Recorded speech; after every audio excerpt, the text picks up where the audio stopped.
Assim como cai a chuva do céu e não torna para lá, mas rega a terra, dá a semente e o pão ao que come, assim é a palavra que sai de minha boca. Não volta para mim vazia, mas realiza aquilo para o que foi enviada. A partir de agora, você vai ouvir uma palavra que pode mudar completamente sua vida. O vazio, a solidão, a angústia, a falta de paz. Tudo de ruim que sucede em sua vida nesta mensagem, Deus irá mudar e trazer até você paz, alegria, saúde e salvação eterna em Cristo Jesus. As páginas sagradas da Bíblia se abrem agora diante de você e através do missionário Deovan Lima, ouça uma palavra da boca de Deus.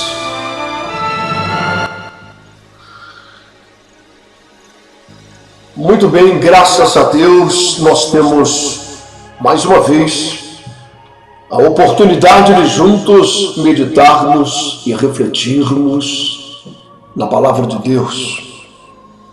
A Bíblia diz que é bem-aventurado aquele que faz isso.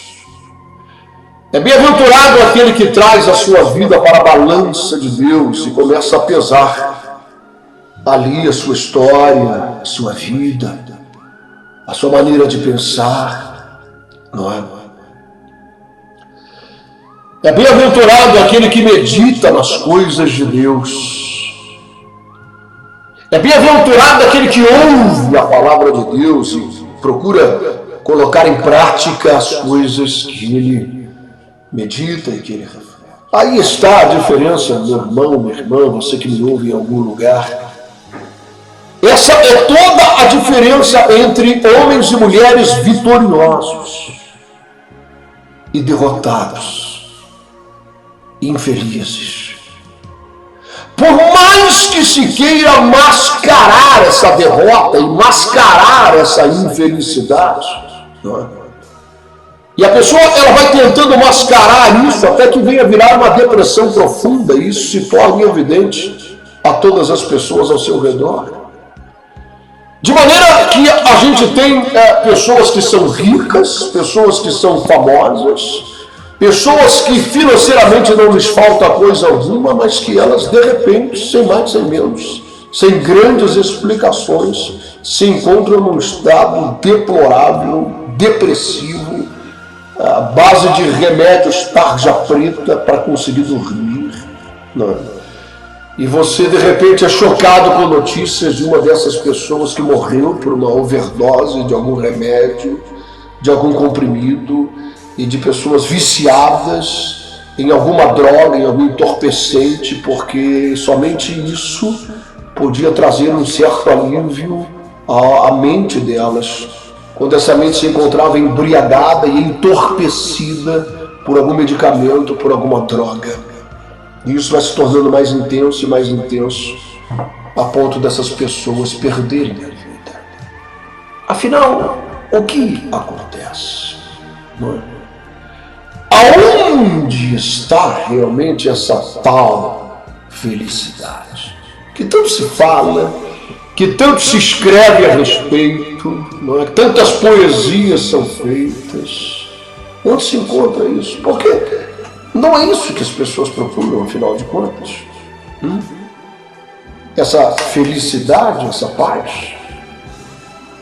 Você vê, a pessoa estuda desde a sua mais tenra idade, ela se forma e depois ela faz um doutorado, um mestrado, e ela vai se aperfeiçoando. Qual é o objetivo disso?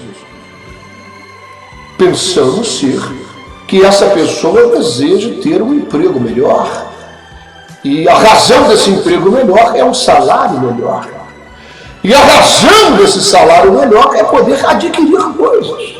E a razão de poder adquirir coisas e viajar para qualquer lugar é poder ser feliz. Não é isso? Ou não? Ou eu estou errado no que eu estou raciocinando? Ser feliz, não é? Ter paz. É claro que tem pessoas que estão como no estouro de uma boiada, elas se enveredam por esses caminhos e não sabem nem porquê, a razão, nem para onde, e elas estão no meio desse bolo sem parar para pensar em nada. Mas se você parar para refletir, o objetivo final é alcançar essa felicidade e essa paz. A fama, o dinheiro, enfim, não é? Mas como nós acabamos de refletir, você que me ouve, me vê em algum lugar, sabe que isso é verdade. Estamos cansados de ver pessoas que alcançaram o mais alto nível dessa fama, dessa popularidade, desse grau econômico e financeiro, se tornaram ricas e que eram pessoas extremamente perturbadas, infelizes, desgastadas emocionalmente, não é? E que tiveram mortes trágicas. E aí é uma situação como essa que você deve parar para pensar. Eu estava vendo no Facebook um dia desses, alguém postou uma frase do Jô Soares. E essa frase diz assim que para que a pessoa seja feliz, ela primeiro tem que aprender a ser feliz com a sua própria companhia, consigo mesmo. Para que então a companhia do outro não seja mais um quesito obrigatório para alcançar essa felicidade, mas apenas uma opção.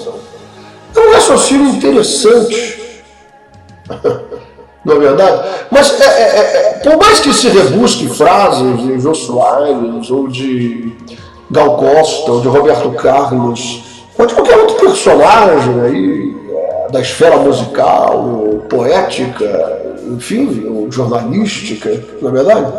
Tem muita gente inteligente. Mas a grande verdade está em Jesus. Não há ninguém que conheça mais, porque essas pessoas que escrevem essas coisas, não é? Num relampejo de filosofia e de extravasar alguns sentimentos, muitas coisas são proveitosas, são úteis, são até sábias, na verdade, mas elas próprias estão esburacadas em guetos espirituais, não é? E de repente você vê pessoas que escreveram frases lindas, detonam uma bala na cabeça, ou morrem de uma overdose, ou coisas do gênero, não é verdade? E você percebe que aquela pessoa filosofou coisas importantes, mas ela própria não conseguia encontrar o caminho para a sua vida, para a sua história. Não é? O fato e a realidade é de que existe realmente um vazio enorme dentro de todo ser humano. E aí a pessoa tenta de todas as formas preencher esse buraco, esse vazio, essa coisa oca que existe, né? Essa sensação de coisas que não foram realizadas, de que falta alguma coisa. E elas procuram preencher com uma paixão, procuram preencher com a fama, procuram preencher com a riqueza, com o trabalho, procuram preencher com a família, procuram preencher com qualquer outra coisa. Sabe, você não consegue isso. Você vai se desiludindo, você vai se decepcionando, você se decepciona com filhos, você se decepciona com seus pais, você se decepciona com a sua esposa, com o seu marido, você se decepciona com o seu namorado, com o seu noivo, com as suas paixões, você se decepciona com o seu trabalho, você se decepciona com o dinheiro que você tem ou que você não tem. E isso vai te causando uma frustração cada vez maior. Porque vão se esgotando, não é? As possibilidades. Você tentou com uma coisa, não deu certo, tentou com outra, não deu certo. Você valorizou uma coisa, aquilo não deu em nada. Valorizou outra. É por isso que as pessoas vão caindo em depressão. Simplesmente porque elas começam a perder o sentido de viver. Qual a razão de você estar vivo, de você existir, de você trabalhar, de você todos os meses pagar as suas contas, de você, enfim, não é? Então, a grande verdade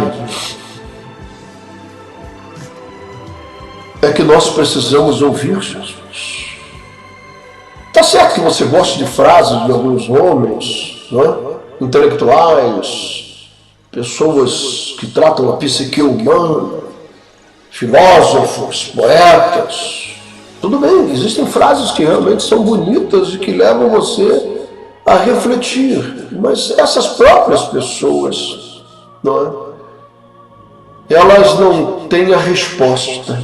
Elas têm questionamentos, elas têm pensamentos, alguns pensamentos são saudáveis e te levam realmente a meditar. Mas a resposta está em Jesus.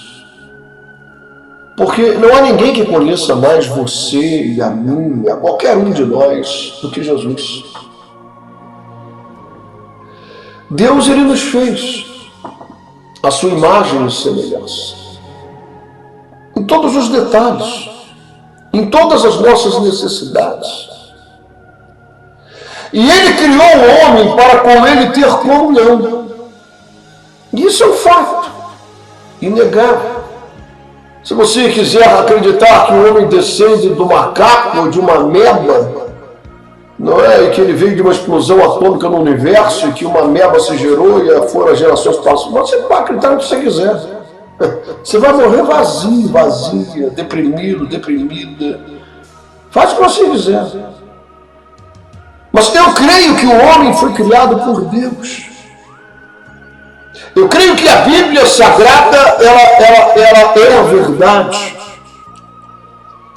E no decorrer de todos os anos que tem se passado, ela tem se cumprido em todas as suas profecias, o que dá a ela firmeza e credibilidade. E o homem foi criado para suprir, vamos dizer assim, um vazio de Deus. Vamos colocar essa palavra entre aspas. Mas Deus se sentia só. Ele tinha anjos, querubins, serafins, arcanjos ao seu redor, cantando, louvando, tocando harpa e toda aquela maravilha.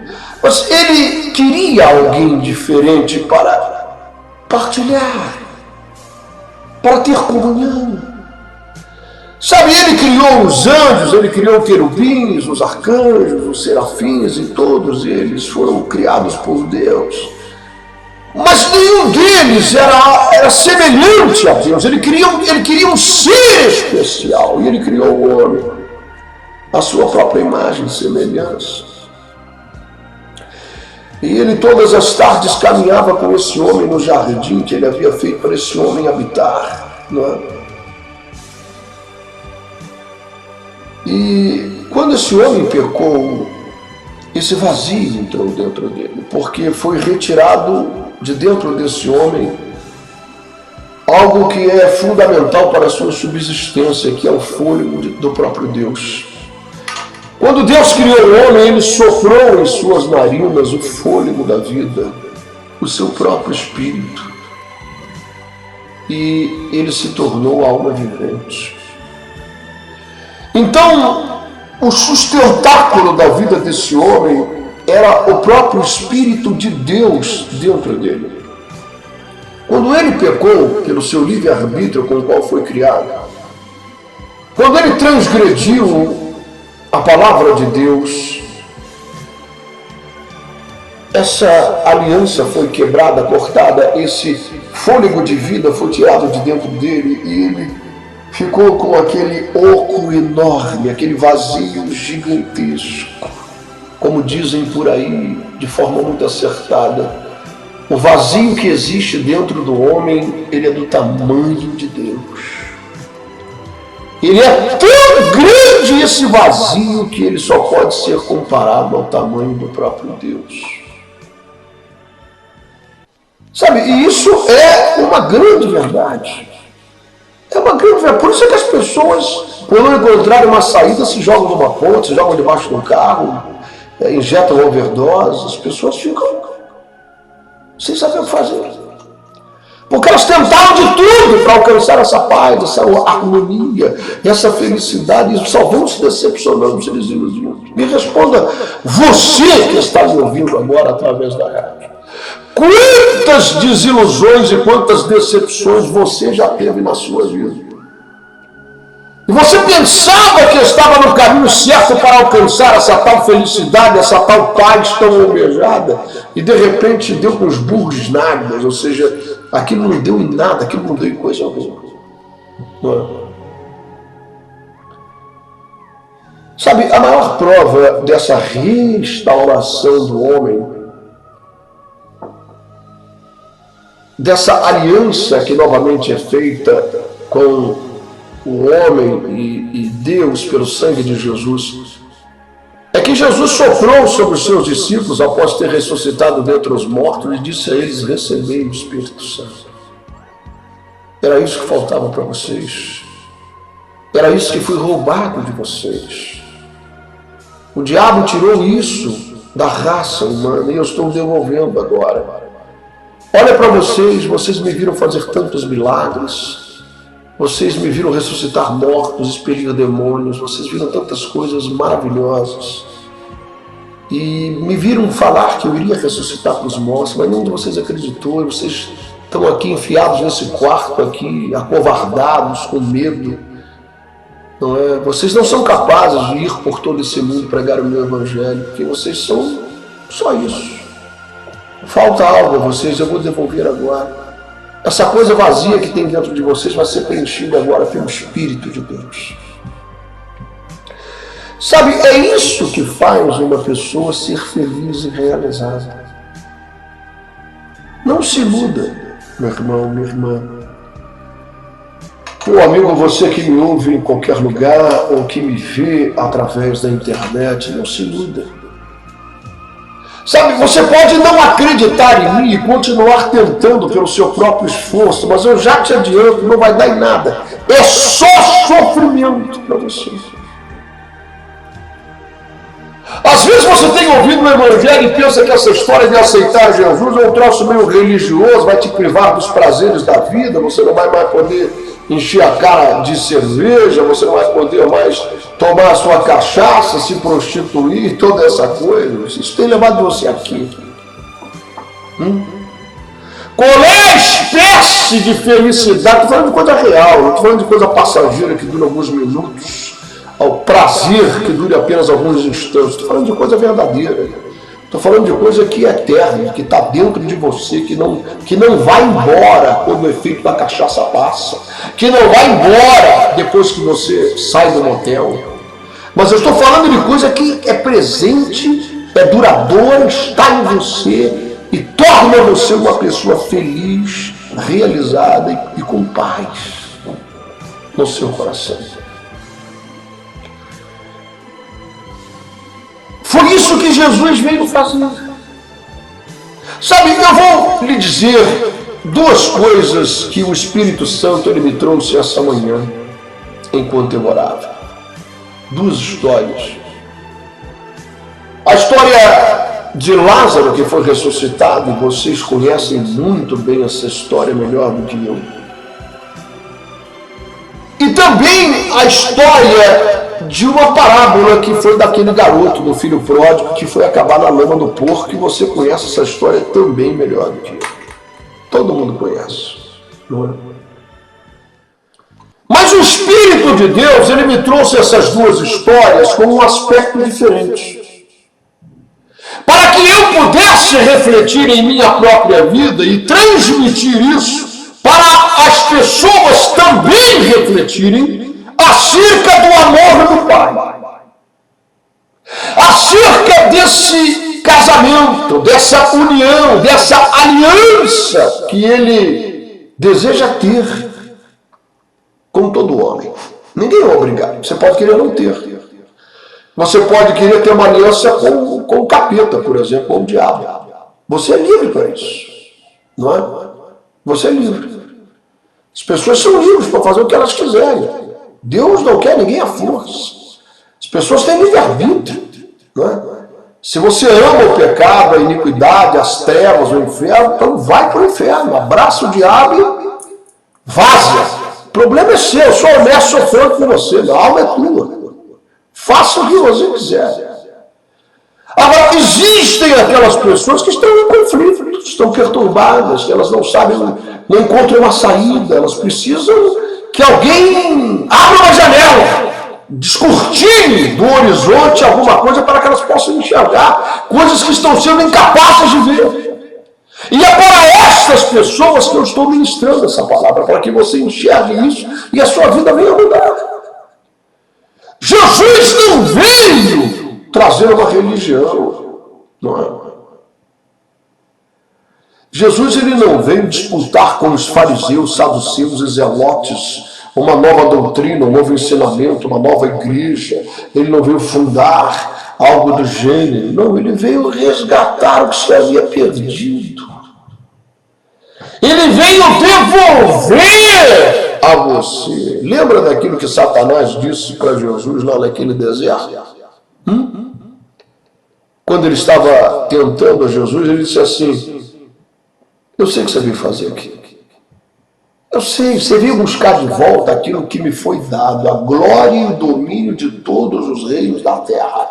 Me foi dado e eu dou a quem eu quiser. Não precisa de cruz, de sacrifício, de morrer, nada disso.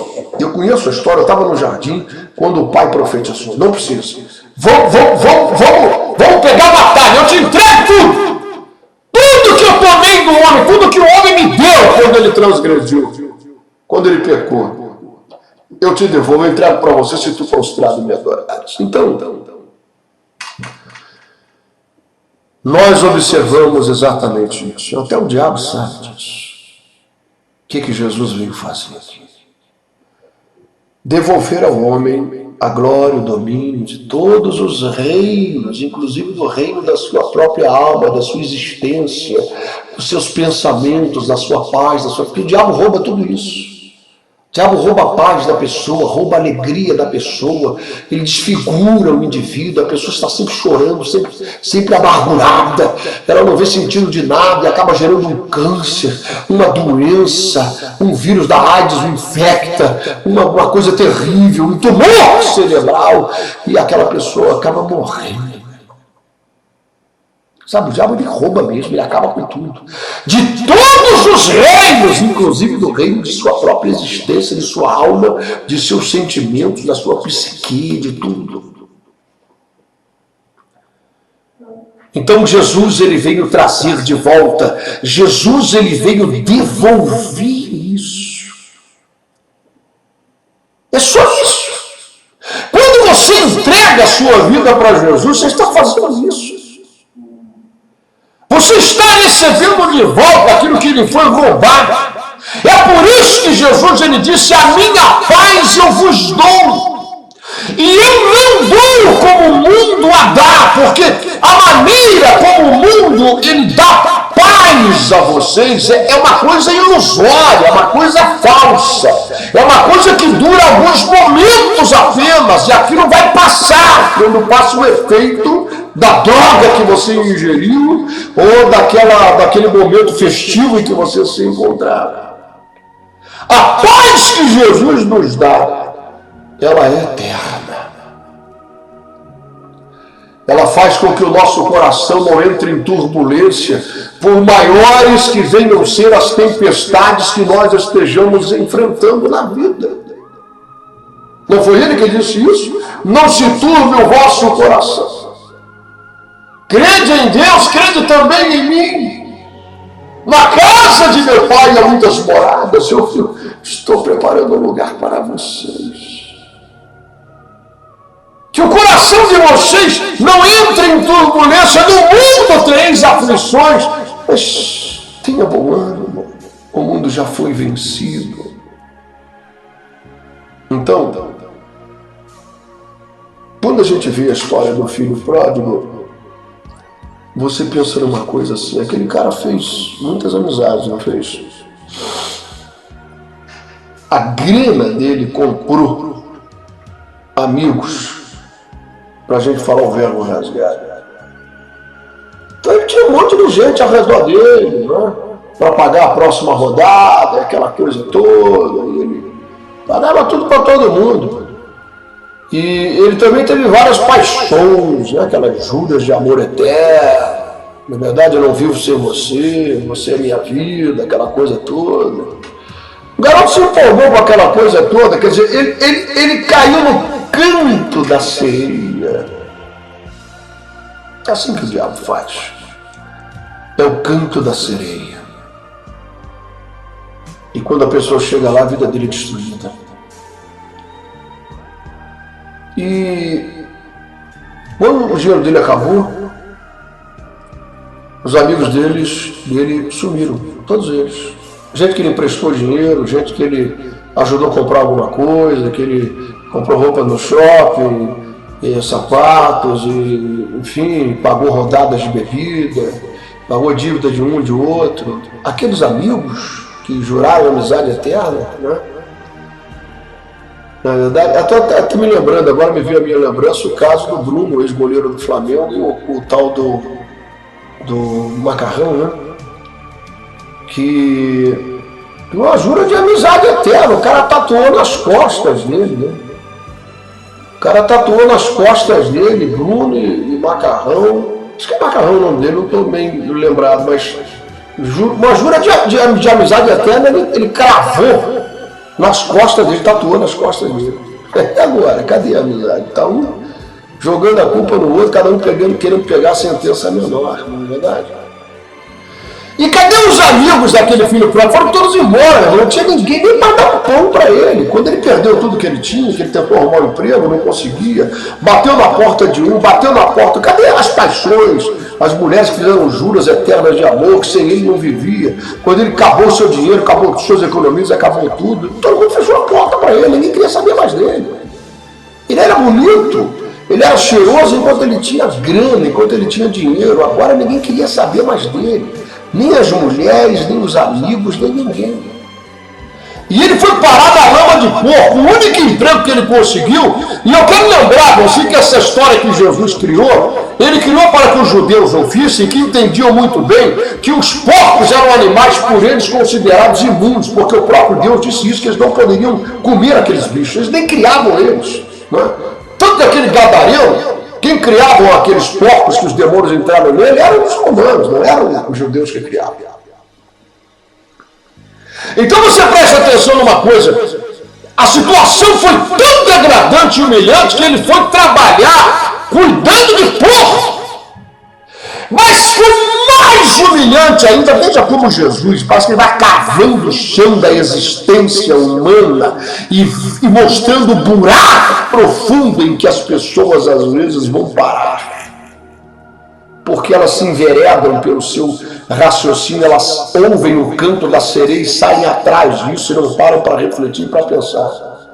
Elas saem em busca de uma felicidade, elas saem em busca... Por quê? Por que aquele rapaz saiu da casa do pai? Se aquele velho tinha de tudo, do bom e do melhor para ele, mas ele tinha amor verdadeiro. Amor incondicional. Por que ele saiu da casa do velho? Se lá ele tinha de tudo. É porque ele saiu em busca de uma tal realização particular, felicidade, alegria, gozo, paz. O diabo encheu o coração do garoto do canto da sereia. Sai daí, rapaz, no meio desse mar, tem uma vida lá fora. O que adianta você ser rico? Esse velho vai viver 200 anos, ele é forte. É fazendeiro, é forte. Quando ele morrer e você tomar conta da tua herança, você já está velho, meu irmão. Você já perdeu a tua vida. Sai agora, pega a parte da tua herança e vai viver a vida. Quer dizer, o coração do garoto se encheu de ilusão. Ele foi em busca de uma tal felicidade que ele já tinha lá na casa do pai. E ele nem sabia disso. Ele foi em busca de ilusão. Sabe, quando ele estava na lama do porco, ele caiu em si e disse: o que eu fiz da minha vida? Tudo aquilo que eu pensei que podia me trazer felicidade, alegria, tudo era falso, tudo era fingimento, tudo era coisa passageira. É como você tentar segurar água nas mãos, escorre por entre os seus dedos. Eu era feliz e não sabia na casa do meu pai. Eu vou voltar para lá porque se ele não quiser me receber como filho, depois de toda a palhaçada que eu aprontei, acabei com o dinheiro dele, Depois de tudo que eu fiz, se ele quiser me receber como um empregado dele, eu quero. Como empregado dele, eu sou mais feliz do que aqui, vivendo na lama desses porcos, nessas falsas amizades, paixões ilusórias que nunca deram em nada na minha vida. E quando ele foi retornar aos braços do pai, o pai estava no fim da estrada e ele ensaiou um discurso: pai, pequei contra o céu, contra ti, fiz o que é mal aos teus olhos, não sou digno de ser chamado teu filho, recebe como um dos teus empregados. Ele ensaiou aquilo tudo. O pai nem ouviu ele, abraçou, beijou ele, fedendo porco, fedendo lama. O garoto estava imundo, estava fedido. Mas o pai não quis nem saber. Esse é o amor incomparável que você não vai encontrar em ninguém. Você não vai encontrar no seu pai, na sua mãe, na sua mulher, no seu esposo, nos seus filhos. Aliás, a geração que nós vivemos hoje em dia é uma geração em que os filhos não honram mais os pais. Está virando moda os filhos matarem os pais. Não é porque está tendo uma velharada, a pessoa vai envelhecendo com saúde, porque as coisas, a tecnologia avançou, existem remédios, existe tratamento, plano de saúde e tal, e os velhinhos estão fortes. E eles estão dando jeito de eliminar, meu. Cada vez a gente vê mais isso. É um desamor completo. Nós estamos vivendo um apocalipse mesmo. De vez em quando sai uma notícia aí do neto que matou a avó, do filho que matou os Suzanos Richthofen da vida, não? Aquela garota que você se lembra alguns anos atrás, encomendou o namorado para matar o pai e a mãe, a paulada, para eles tomarem posse da herança e viver a vidinha deles. Não? Uma menina criada com amor, com carinho, com educação, rica, fazendo cursos e tal. Não? Então nós estamos vivendo isso, o amor de muitos se esfriando, a iniquidade se multiplicando. Essa é a geração que nós estamos vivendo.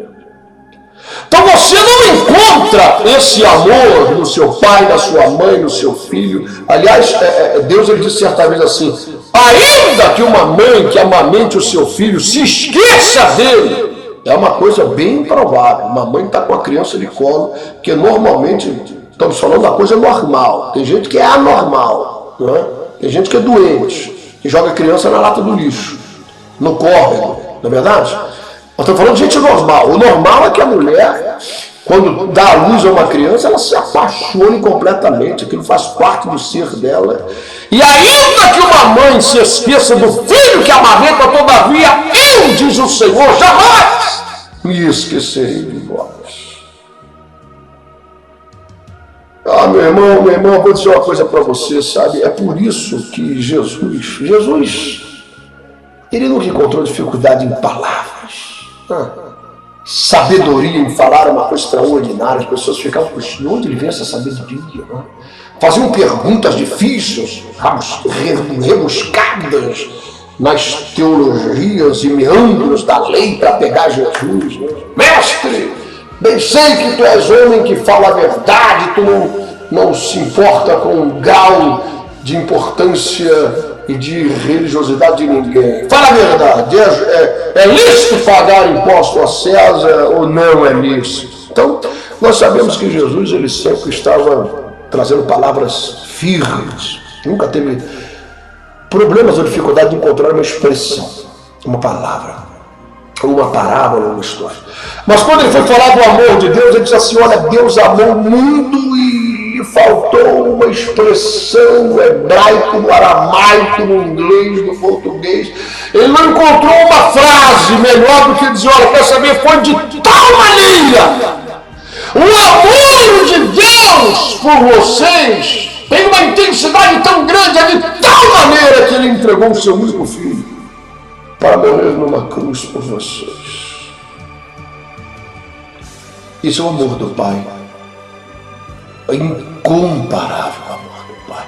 Amor que muitas vezes você despreza, que eu desprezo, que nós muitas vezes desprezamos.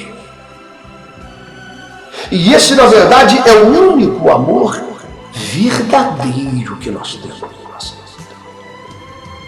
Que é incondicional. Veja o pai do garoto da lama do porco, da história, daquela parábola. Abraçou e beijou o garoto fedendo porco, mal cheiroso, imundo, sujo. Se alegrou, mandou fazer uma festa, novas roupas, novo anel, novas sandálias, nova vida, nova aliança, perdoou completamente, não jogou nada na cara do garoto. E Lázaro, você lembra das irmãs Marta e Maria, não é verdade? Quando Jesus chegou, depois que ele estava morto já há vários dias, sepultado lá naquela gruta, naquele buraco, e elas chegaram e disseram: poxa, mestre, que decepção, poxa vida, esperamos aqui pelo Senhor, esse tempo todo, meu irmão sempre foi fiel, dizimista, ofertante, sempre confiou em ti, não é? Te seguiu, não é verdade? E nós mandamos um bilhetinho, escrevemos para o senhor que ele estava aqui morrendo, o senhor não veio, não é? Que decepção, mulher, seu irmão vai ressurgir. Onde o puseram? Mostraram a ele, ele disse: rolem a pedra, tirem a pedra da frente. Rapaz, aquele amor todinho foi embora. Sabe o que elas disseram? Não, não mexe com isso não, faz isso não, deixa quieto. Tá morto, fedendo. Olha, não abre não, se abrir vai sair um fedor danado lá de dentro. Quer dizer, acabou todo aquele amor, acabou toda aquela paixão, acabou tudo aquilo, meu irmão. Não queriam sentir o mau cheiro, o fedor do corpo. Mesmo Jesus dizendo: teu irmão vai ressurgir, você já não me viu ressuscitar vários mortos? Eu vou levantar ele, tira essa pedra da frente. Ele disse: deixa quieto. Nós não queríamos sentir nem o cheiro. Quando Jesus viu aquele túmulo, ele chorou, movido de íntima compaixão, ele chorou e mandou que Lázaro saísse para fora. Lembre-se sempre disso. Ninguém ama você como Deus te ama.